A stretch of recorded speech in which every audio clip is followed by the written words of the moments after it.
எது நீ ஆழமா யோசிச்சுட்டு இருக்கிறியோ அது உங்ககிட்ட வந்துடும் தெரியுமா? கவனம். நீ எதை தேடிக்கொண்டிருக்கிறாயோ அது உன்னை தேடுகிறது. யோசி.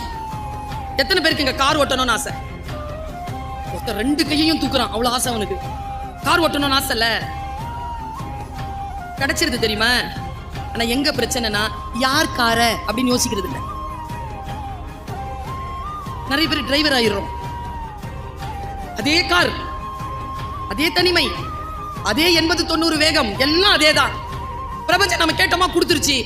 ஏன் கார, என் சொந்த சம்பாத்தியத்துல வாங்கின கார ஓட்டிட்டு என் போர்ட்டிகோல நான் வந்து நிக்கணும், ஸ்டேரிங் இப்படி இருக்கணும், என் கேபின் இப்படி இருக்கணும், நான் உள்ள வந்தா இப்படி இருக்கணும். நீ நினை உனக்கு கிடைக்குதா இல்லையான்னு பாரு. நீ ஆழமா எதை டிசைர் பண்றியோ அந்த ஆழமான டிசைருக்கு பின்னாலே எவ்வளவு ஓடுகிறாயோ அந்த அளவிற்கான உழைப்பை இந்த பிரபஞ்சம் தரும் என்பதற்கு ரத்தமும் சதையுமாக நான் சாட்சியாக நிற்கிறேன். என்னாலே முடியும் என்றால் என் குழந்தையே உன்னால் ஏன் முடியாது?